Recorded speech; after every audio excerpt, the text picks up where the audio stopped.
Grüezi ragazzi, willkommen e bienvenue to Cannabis LinkedIn Live for this week. For those of you joining us live, thank you very much for being here with us on this Valentine's Day. And for those of you who will be checking out the recording at a later time, also a big thank you to you. We hope you enjoy it, and we hope that you perhaps leave the session having learned something today.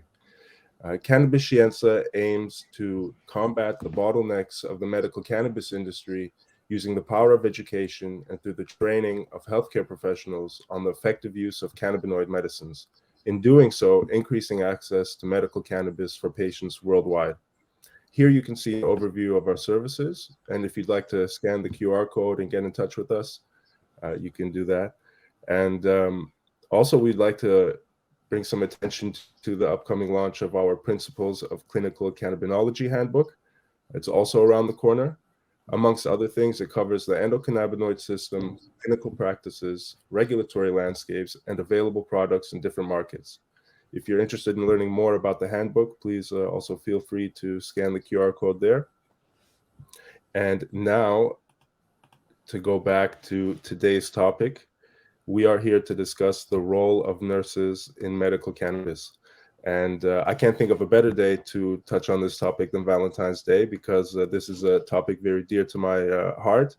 My mother has been a nurse for as long as I've been alive, and an ICU nurse for 25 years. Hi, Mom. So glad that we're using this opportunity today to bring some attention to the role of nurses. And I just want to take this opportunity also to say thank you. And everybody that's tuned in right now, we can maybe show our guests some love by just saying a thank you in the comments or leaving a heart under the video. So thank you to you guys for your time, and thank you for what you do. And I guess with no further ado, maybe we can start with some intros. Sophie, perhaps if you'd like to start. Yeah, sure. So I'm Sophie Hayes. I'm a registered nurse. I've got a background in emergency medicine, emergency and acute medicine. I have got into cannabis through sort of a blending of personal and professional. So I'm a registered nurse, and my partner has Crohn's disease, and we advocated for many years in the UK in order for it to be legal on prescription. And then it was made legal on prescription. And I have spoken at the Royal College of Nursing on cannabis medicine, at the Royal Society of Medicine, doing education sessions, and I've worked as a clinic nurse in cannabis medicines, and I currently work as clinical trial manager at a clinic that works in cannabis medicine. So I've also co-founded a new company with another nurse colleague of mine who's got a huge amount of experience in cannabis, and that is very much focused on offering nurse-led consultancy expertise on medical cannabis, and also looking to support nurses looking at entering the field itself. Yeah. Thank you, Sophie. Soraya? So I'm Soraya. I'm a nurse in 2016. I'm working in a ICU. Since 2018, I'm working with medical cannabis patients in a pain clinic. And also, I'm also a member of the Portuguese Association of Information about Cannabis. Thank you. Now, you guys are obviously based in two different markets. Sophie, you're in the UK, and Soraya, you're currently based in Portugal.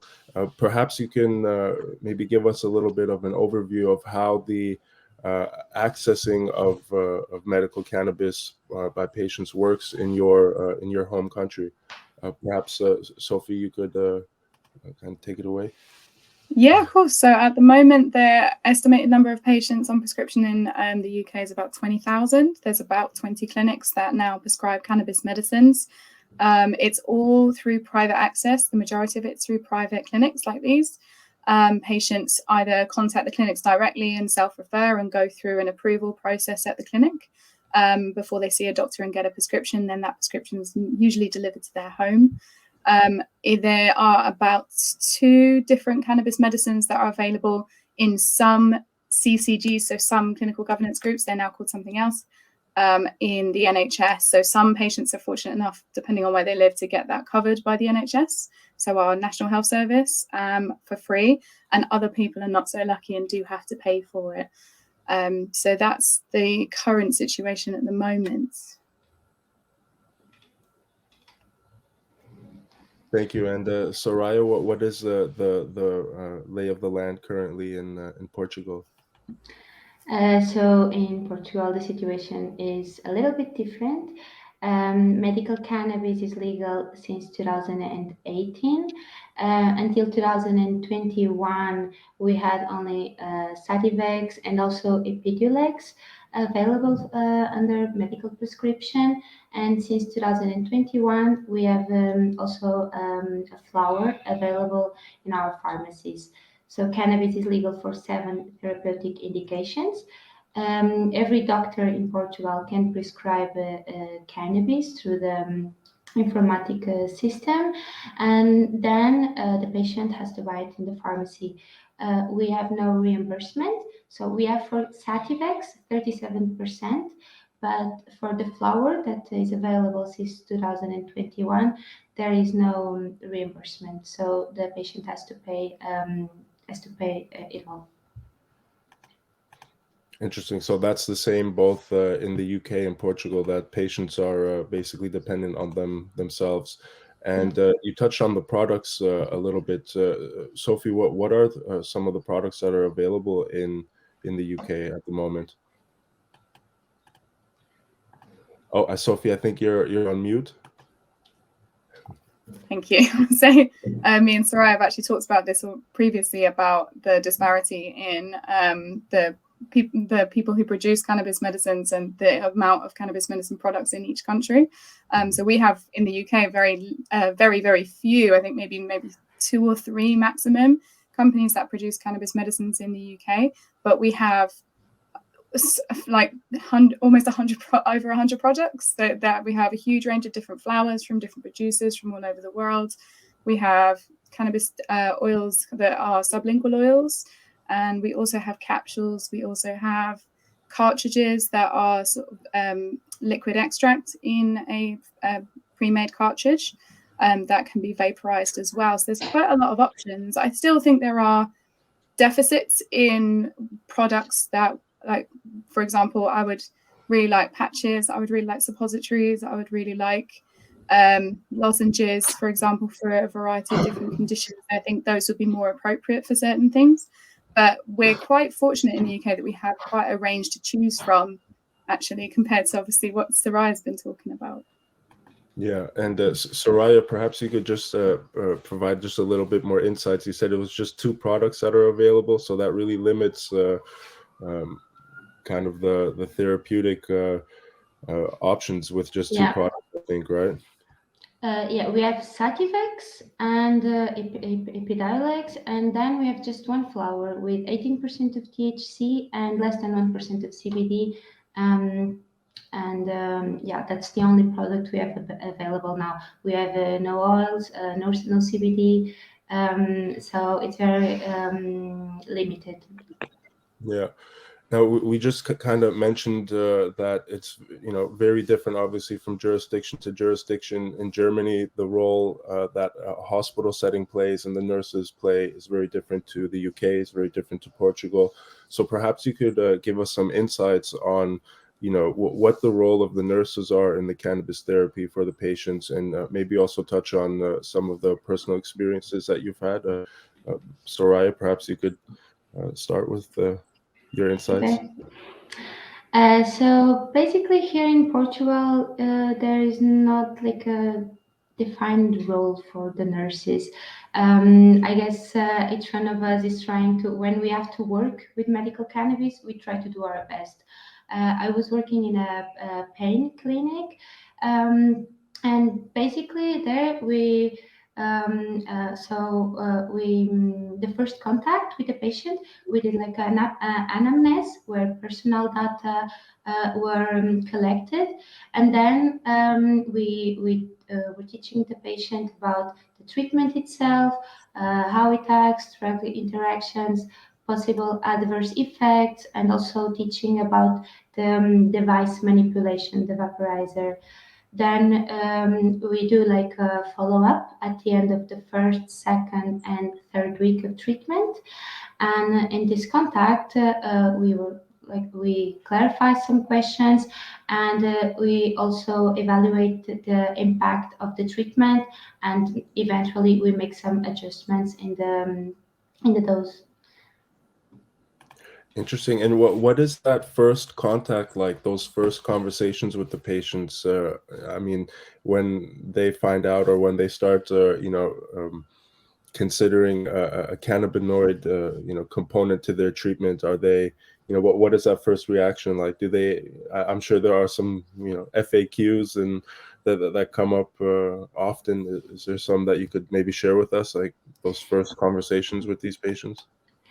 Well, in my opinion, like when people are prescribed with medical cannabis, here is like the last line of treatment. So they're up to everything, you know. Of course, they have their questions. There is still a lot of stigma around about cannabis, but they really want to try, and they want something to relieve their pain, in this case, because I work in a pain clinic. Mm-hmm. Thank you. And Sophie, perhaps you could provide some perspective on the role that nurses play in the UK in cannabis treatment, please. Yeah, I think what the difference in the UK is to lots of other countries is that predominantly nurses in the UK are actually much more autonomous than a lot of other nurses get the opportunity to do so in our system. So actually, whilst we do follow-ups as well. A lot of the nurses in the clinics will do follow-ups. They'll have their own patient caseload. Some of them are actually prescribers, so they can do repeat prescriptions under the care of a doctor under something called a shared care agreement. I think many clinics have like permanent nurse roles. So as part of that, they actually provide like a really solid continuity of care for patients and bridge that gap in communication between doctor and patient, whereas you might only see your doctor maybe like once every like 6 months, if once every year.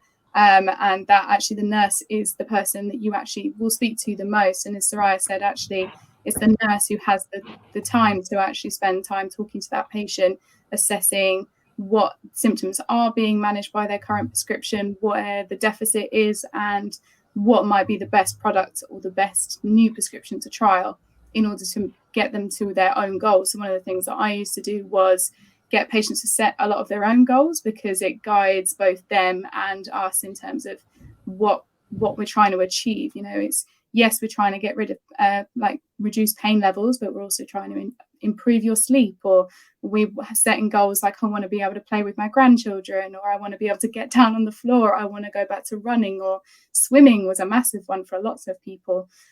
So actually helping patients reach their own goals with this like tailored personalized medication prescription is a significant part of the role of the nurse, which doctors don't always have the time to do.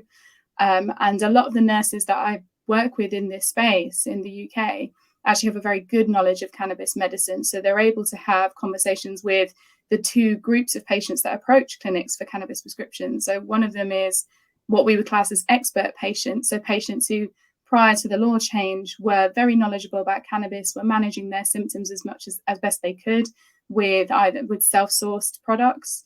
And then there's patients who have never tried cannabis before. So those patients need a lot more confidence. They need a lot more contact with the nurse to build their confidence and to communicate with them and just reassure them that what they're experiencing is either an expected side effect or a not expected side effect.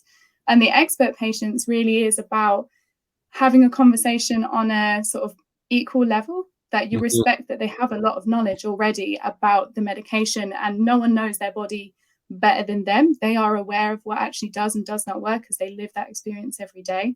But the key thing for me, what I found was that patients have been self-sourcing, some of them for like 20 years, have been self-sourcing from an illicit space. And that illicit space means that you make a really effective care regime in a sort of make-do situation. You don't have access to all the different kinds of formats that you do on prescription now.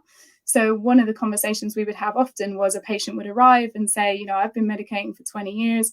I want this strain, and this strain, and I want 60 grams of each one. And we would have a chat about how they were using it, how often they were using it, when they would use it. And sometimes it would turn out that they were saying, I need 60 grams because I have to vaporize every 2 hours. And I was like, okay, so if that's the case, then that sounds like you need cannabinoids in your system for much longer than 2 or 3 hours, because an oil will last 6 hours. So actually, that would reduce your cost. It would probably mean that your symptoms were more manageable, and it would actually, one, medicalize it, return it to a medical place, rather than a place where it becomes embedded in like your day-to-day activities. Is actually a lot of your thought processes are how I source it, when will I source it, if the person I usually get it from isn't available, how am I going to get it, and the panic that sets in, because if you don't have it, your symptoms become unmanageable, and that has a compounding effect on your quality of life. So actually, those are the two groups of patients that approach us, and nurses are the ones that are speaking to them the most and actually provide that care. So for me, and I think all doctors in the space and all doctors in medicine are aware that if you have a really good nurse, your work is made a lot easier. Absolutely. That was thank you very much for that insight. Actually, that brings up a question that I had, which is, when you're dealing with a patient that has been self-medicating for quite some time, and you're helping this patient transition into this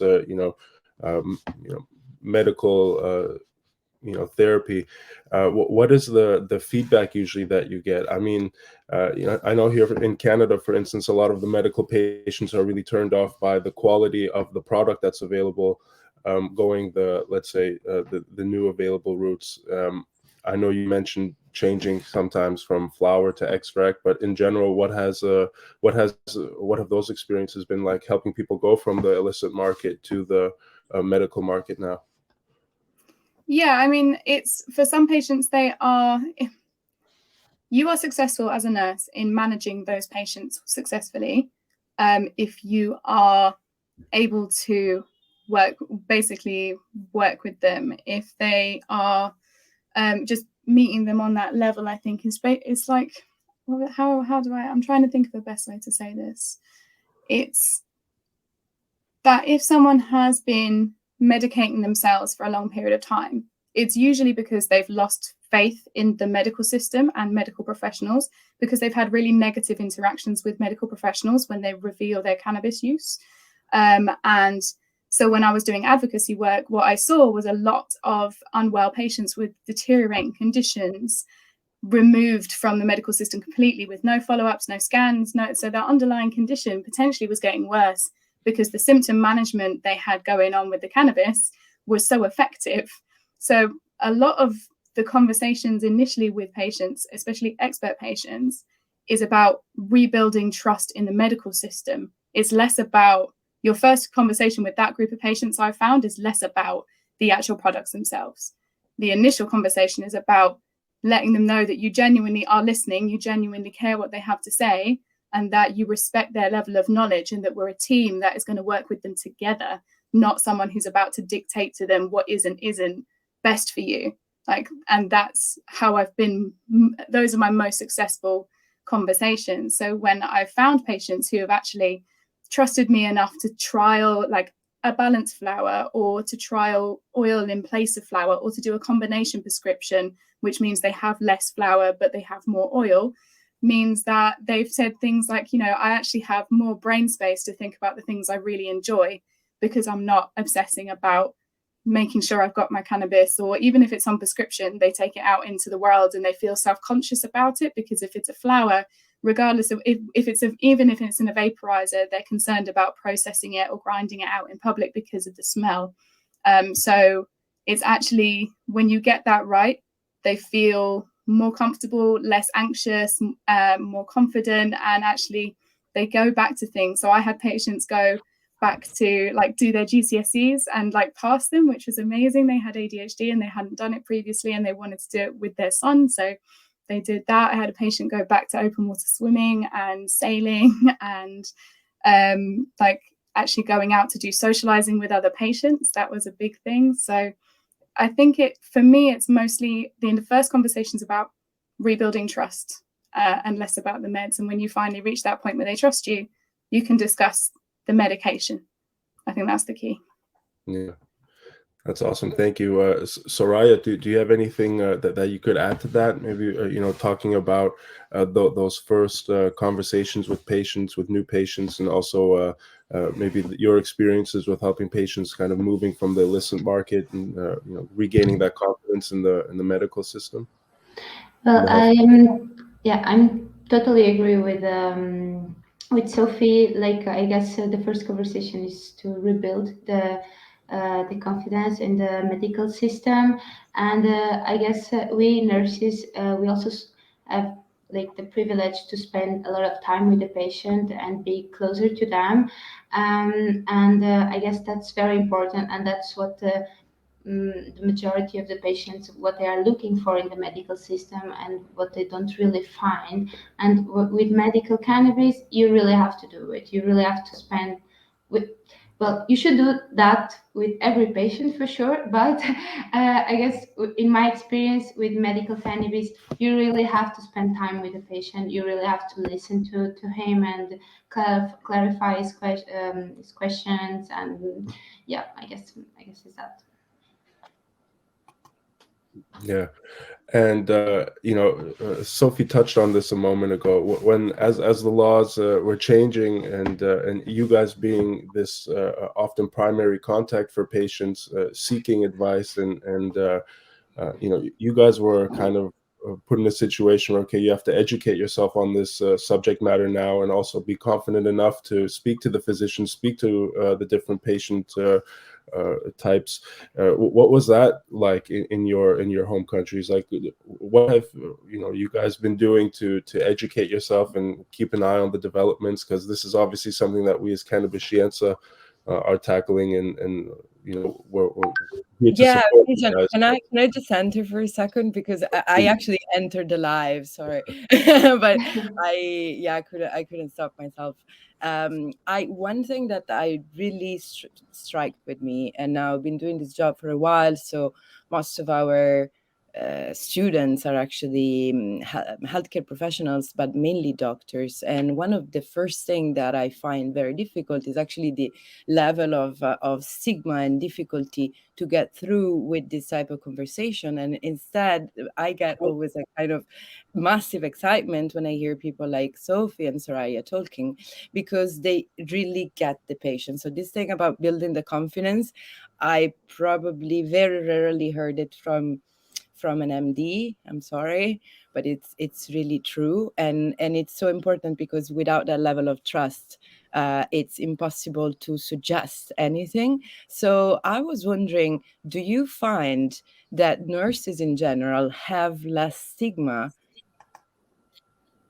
on on sorry, on the regard of medical cannabis and application of complementary alternative medicine in general, because you, as Sophie was saying, are kind of the in-between person that actually not only looks at, yeah, the target pathology and this and that molecular target, and we're going to use this protocol, but actually looks at, life goals. I want to go back swimming. I want to do these things. And being able to see a therapy that doesn't matter, it comes from it's a herbal product, but to see a therapy that actually can support with symptom management in that direction has kind of like removed a lot of the stigma from nurses. Or is this just my idea and we're super lucky to have like the two enlightened non stigma having nurses? Like, how is it?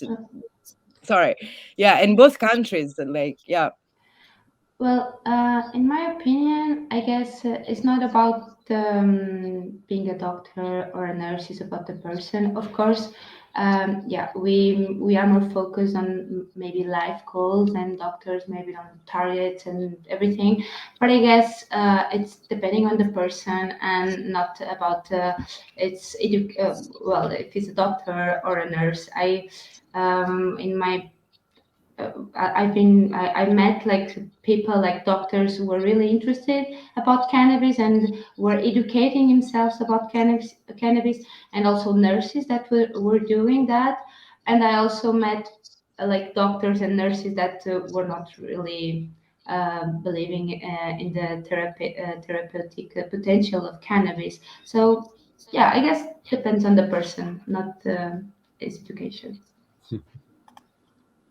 Yeah, I think I totally agree, and I think what I would add to that is that I remember a prominent patient cannabis activist once said to me, because I was getting very passionate when I was advocating and frustrated with this MP that we were educating, and they came over to me and they were really kind, and they've been doing it for decades. They've been advocating, and they said to me, we're doing this because we have no other choice. You are like, you will help more people as a qualified nurse than you will only doing this with us. All right. But it's like, but he whilst he appreciated my energy, he'd made that point that he was like, become a qualified nurse and do that. And like, you'll help more people. And I think most of us, like Soraya says, doctor, nurse, pharmacist, we've all worked really hard and dedicated quite a lot of our lives, not just to study, but to actually physically being in these medical spaces where medicine takes over your life to a certain degree, especially right at the beginning of your career. And we've worked really hard for these pins, for these registrations, and anything that may risk that is a big ask of anyone, because a lot of us, it's also our job security. So if you are, when you say, some people are, so the groups of people that I come across are people who don't care, who are not interested in it at all. They just want to carry on. They've got their own passion about their own particular aspect of medicine. There are people who've in their personal lives had very negative experience with cannabis in their family, and that has meant that they've got a very sort of prejudiced view of that because of that particular experience. And most of their energy is spent on the fact that they want to protect people from what they perceive as something as dangerous. And then there's this group of people who are, doctors and nurses and pharmacists alike, who are treading this ground, which is, how do you stay at how do you maintain your professionalism and integrity and your reputation that allows you to be at the top of your field and pushing the boundaries and be considered an innovator in your field? And how far do you push that before you step over the line and become dismissed by your field because you've stepped way out of the boundaries of what's considered acceptable practice? And it's a really difficult line for all professionals in this space to follow. And for me, when we talk about educating yourself or other people, you maintain that line of being an innovator rather than being someone who's stepped outside and no longer has influence on your sector because you've been dismissed, by becoming really good at screening your sources of information for where they've come from, who's produced them, being really critical of the research that comes out and sort of look at the design of the trial, look at the design or the product, and understanding what makes a good research study and what gives you quality information. That is probably the key, but it's a big ask of lots of people. When we talk about stigma in the profession, most of it's surrounding the fear of losing your pin and not being able to help people anymore. Mm-hmm. And that's what we need to address if we're looking at educating professionals. Thank you, Sophie. I'm just going to take these last couple moments to address some of the questions that we had here in the comments, by the way. There was one question from Christina, which is what cultivar is that flower? I think that was a question for you, Soraya, when you mentioned that there was one flower strain available in Portugal. Could you maybe share with us some information on that cultivar, perhaps? Well, what I know about that flower is that it has 80% of THC and less than 1% of CBD. Got it. Thank you. Yeah. And, I wanted to add another thing. Sorry, Vision. I loved how in this conversation, and probably we're coming to the close, but I loved how in this conversation it came out the word expert patient. this is again something that made me reflect on the difference on how a nurse and a doctor quite often approach their patients.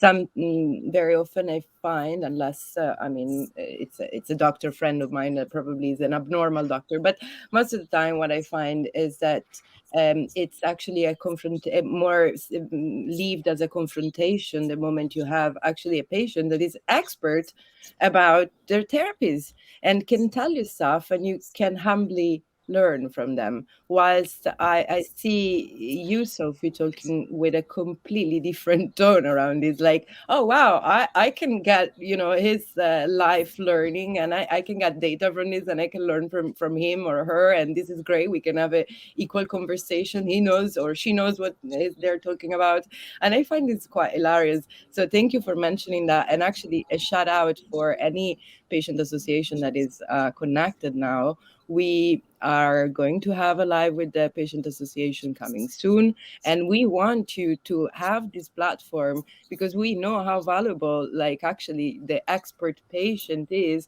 not just to his own life and that of actually the people he's getting in touch with, but like everyone else that is able to speak with. So if this can be a platform to amplify your voice, please do come here, knock at our door. Thank you for saying that, Sophie. It was lovely. Absolutely. And we have another question here from Heidi, which is, have either of you had experience with transdermal cannabis therapy applications? With Well, so no is the answer. So that's something that is missing from the formulary in the UK. I know there are products in other countries. I think it's a really good so if you think about localized pain management, so like for like hip pain or like abdominal pain for endometriosis, sometimes you think about that, or like period pain.